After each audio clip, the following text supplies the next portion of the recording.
Hi everyone, Garage Band. This is Ted, and I'm the younger brother of Val, and we have on the phone with me our even younger brother, Jim. And as we said in our write-up about our brother, he inspired us. He was always a car guy. He still is to this day. We grew up in Detroit, and pretty much that was the center of our lives as young, aspiring juvenile delinquents, gearheads, and whatnot. And I think we turned out all right despite all of that. But in the meantime, while we were growing up, Jim, I'm sure you'll agree, we had a few, let's just say, exciting and not necessarily pleasing to the neighbors types of car experiences. We didn't have a lot of money. Val was doing his best as he came of age to put himself on wheels. And we just thought we'd chat a little bit about some of the car stories that we didn't include in the write-up about his general story and the vehicle that he currently has that could use, we think, a little work. And it would be well deserved, we feel. So one of those exciting times that tell I us. recall is, Yeah. and you said we didn't have much money, right? We couldn't even afford a fire extinguisher, and I remember Val's Chevy a few times just exploding from the carburetor and catching fire. And Right. There's a big towel on the floorboard. He said, "Hey, listen, if this thing catches fire, throw that on top of the carburetor." Well, this was his friend's Chevy, actually. Oh, okay. Because he had his 55, which he was forever wrenching on it. It may well have caught fire as well. It probably did on some occasion, because it was a beater. But no, this was his friend's 60 Chevy, and I got enlisted to go for a test drive after he did some engine work. When I came home from school one day, this kid, Val's friend, was in the driveway, our driveway. Val was nowhere to be seen, and for some reason his friend was over at our house with screwdrivers on his 6-cylinder Chevy carburetor. And then he says, "Get in, I have to test drive it." And we drove around, and he goes, "If anything happens, grab that towel and beat out this fire." That's right. And in fact, I think he knew that he might have some issues, because I was called on. Before the flames got started, there was fuel squirting out the top of the carburetor onto the windshield, at which point he activated the wipers. And I was thrilled that I was, I think, in the 6th grade at the time, and I get to bomb around in this jalopy, and it's squirting fuel on the windshield. Well, then that was quickly overcome by terror and fear, because sure enough, it burst into flames. He parked it on the side of Joy Road, and I had to jump out. He says, "Grab that towel and beat this thing. Let's try to put this fire out." And we did. We succeeded in doing that, but he obviously didn't have the float set correctly. And that was just, one of many amateur wrench incidents that happened in our environs, due to our brother hanging around with a lot of like-minded juvenile delinquents in bombs of cars. So much to the glory and glee of our neighbors. Yeah, it was forever some pile parked in the driveway, whether it was actually capable of moving under its own power or not. And there were many, as we say in the little story write-up, there were many that just sat, and they were projects that just never materialized. And the other one I remember about his Chevy, his 55, was that he was doing something. I guess he was maybe dropping the exhaust in order to put a better exhaust on, but the car was never quiet. It was forever loud. But as he had the exhaust off for some reason, and I know this because I remember the flames shooting out of the manifold. The it was a V8 265, I'm sure, and I was out there, watching him play around with this car as I often did, and he says, "Well, I got the exhaust off, or what have you," and then he says, I gotta run it a little bit," and he's revving it up, and flames are coming out, and it was deafening, because we lived in a brick bungalow that was directly alongside another brick bungalow, and this car was in between them, and so yeah, it was. I don't know what he was doing, whatever it was. Nothing he did to that car really made it amount to anything, but it was a sight to be seen because it was three-tone. Gray primer, red primer, and it had an orange hood, like and red flames coming out the and exhaust yeah, manifold. and blue flames, everything. So couldn't afford a flame job or anything like that, but he aspired to make it a top fuel, not a top fuel, a gasser. He had a rendering of it on the wall in his room. I remember him telling me, "This is what you're actually going to see in front of our house one of these days," and it had slicks and little wheels on the front and a straight axle and a gas tank, and it was jacked up, and it had numbers and stickers all over it, and it just didn't happen. So, and then after that came that VW. There was a 56. I don't know if you remember it, Jim. I don't recall the 56, being the youngest one in the family. I don't recall the I VW. don't know how you could. Well, you were just young, I guess. But this was around the same. Right after the Chevy is when this came along. I don't know what became of the Chevy. Something happened. It just, for whatever reason, he ended up in this Beetle, and when it was in the driveway, I remember I would sit in this car and play the radio, because on VWs you could always turn on the radio. It was wired hot, it was wired direct. You didn't need the key. You could always turn the radio on, and you could never get heat out of those things in the wintertime when they No, were running. even when it was running, you had no heat. And this thing, even if you had heat, it had no floors.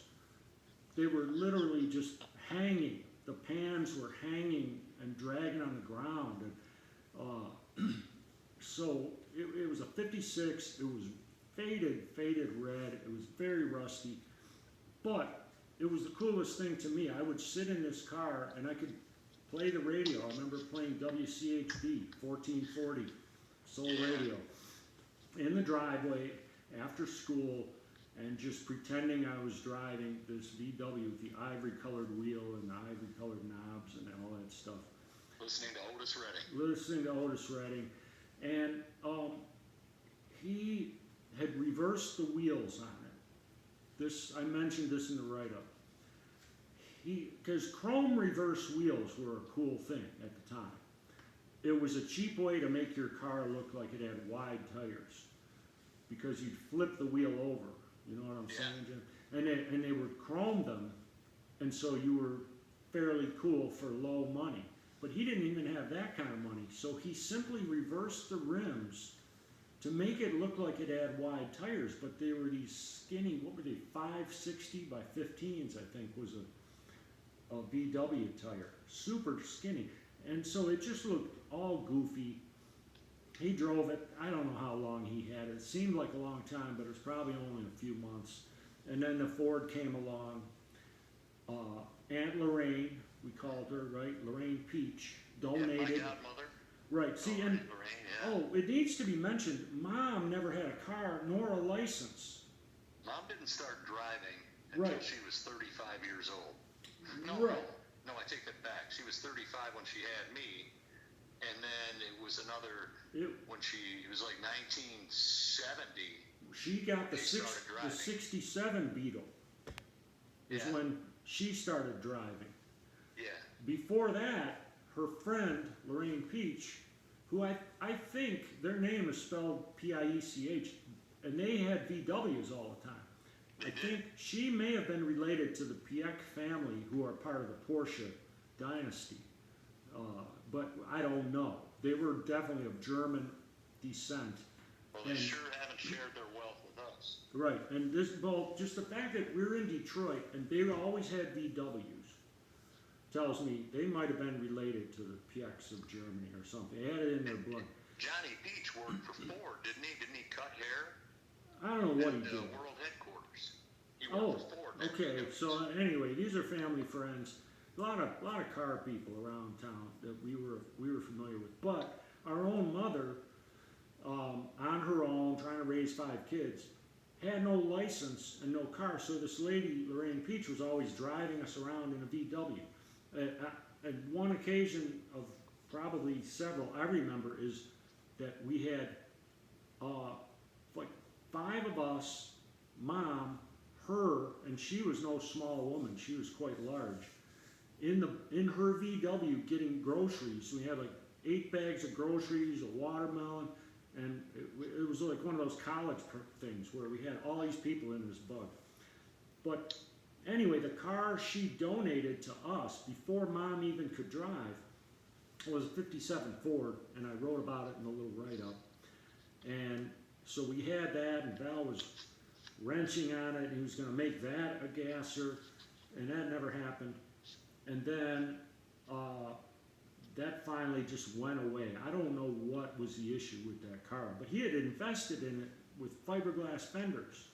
That's the one that you referenced went down the street on a hook, cantilevered, right? No, that was the Falcon. Got No, buried behind the arborvitaes in our backyard. no, that was the Falcon that came after. First we had this donor Ford postcar, green, ugly, and Val was going to make it a gasser because mom still couldn't drive.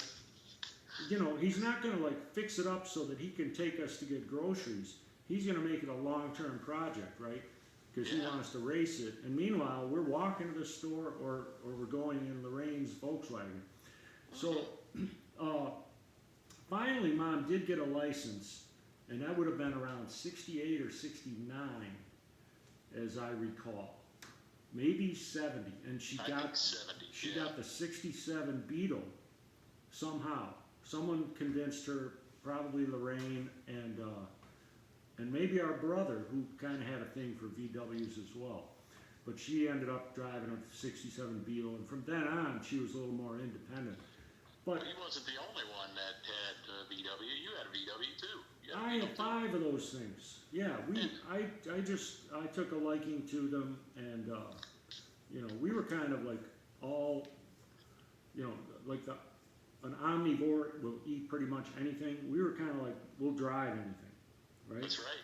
So, but in the time when mom was immobile, had no license, and Val had a license, he didn't get any kind of viable transportation. He was trying to make a dragster forever, and we were like I suppose he would drive mom here or there, but anyway, these are a few of the stories. I remember the loud exhaust in the driveway, flames coming out of the manifolds on that Chevy. This Ford never did run. Oh, you're calling me back here. All right.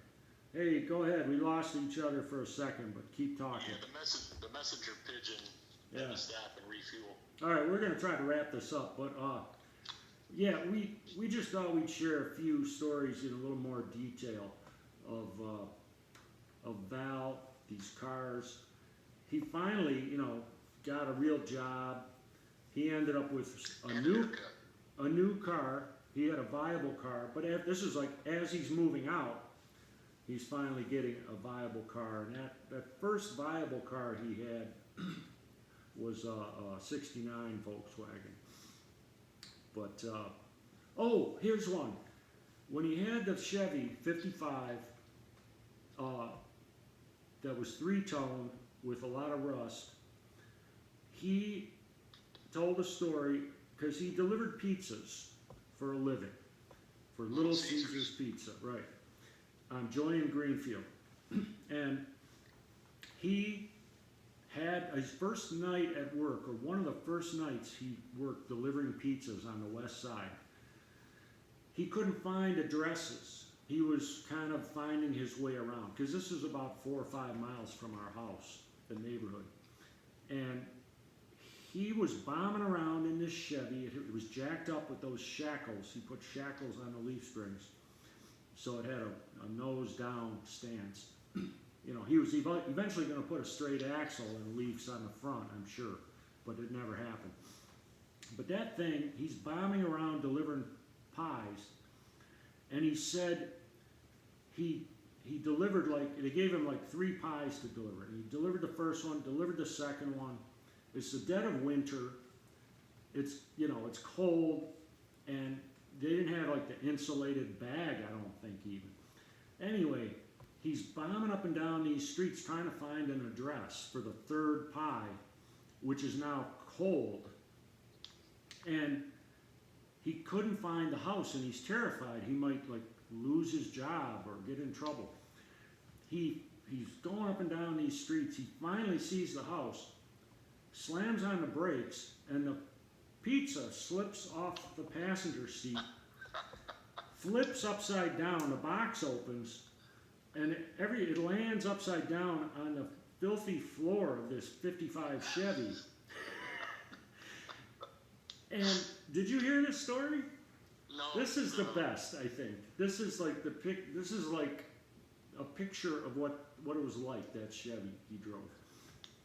And he says, I don't know what I'm sure he uttered some choice words.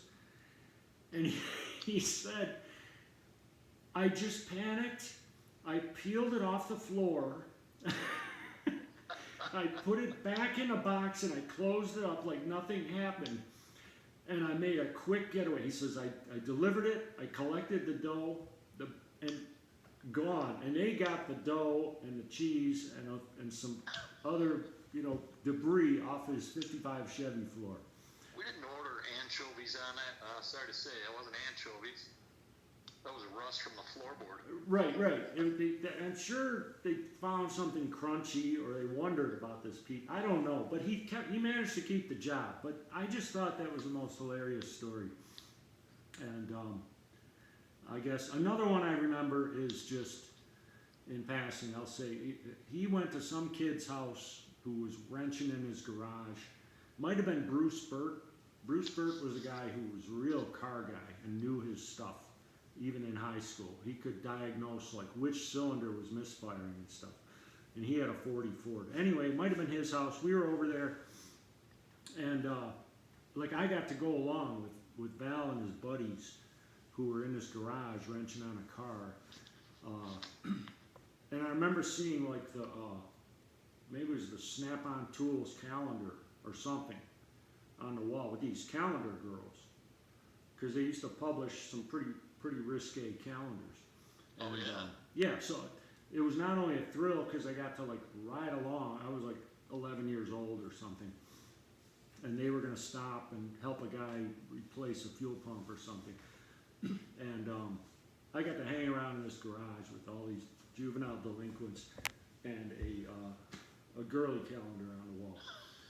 What could be better? What could be better? I mean, so you can see how we ended up the way we did. Jim and I both owned our share of beaters, and we did our share of wrenching on cars. And Jim actually has, some high-performance cars, more than any of us ever had now. But we love the fact that we got to share all these memories, and we really hope that Garage Squad can maybe help our brother out, because he's not doing too well. He's got Parkinson's, and it would be great. He's got this cool Ford wagon. He drove it around for a little while, and then some stuff started happening. His daughter got cancer. That was a long ordeal. That was a lot of time, effort, money, prayers, and finally she's doing great. She's married now. She did a missionary trip to Africa. She's a wonderful young lady, and she's recovered fully. Val, on the other hand, he's pushing 75, and he's unfortunately been diagnosed with Parkinson's, so his mobility and stuff is limited now, and he has this car. It's really all there. We just would love if we could put it on the road for him, and he could like bomb around in this, like he always wanted to do, in a viable car, right? Yep. Because it's viable, it'll be ultra cool with just a little work. So this is our long story of our brother and memories. And if you can find it feasible, Garage Squad, we would really love to see this thing on the road and him be able to enjoy it with the family. It's a perfect family cruiser. And, absolutely, yeah. Yeah, And I know speaking for Val, I've had some conversations with him about Garage Squad, and no disrespect to any of the cast, but he absolutely loves Joel Zolpert, and he would love to see him wrench on that car along with the rest of the cast. Right. Cast of characters and highly skilled technicians. Right. He watches a lot of Motor Trend Channel. When I'm down there in Texas with him, that's pretty much what we do in the Lazy Boys. So we would very much, he would very much appreciate it, I'm sure. And we feel like it'd be a fitting tribute to him for all of his life of really hard work. He was busy working all the time, and that's why he could never really get anything solid going. But he goes to Texas Mile every year.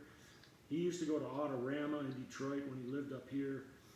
Definitely a car guy, definitely deserving, we feel, and we hope you can help us out and help him out.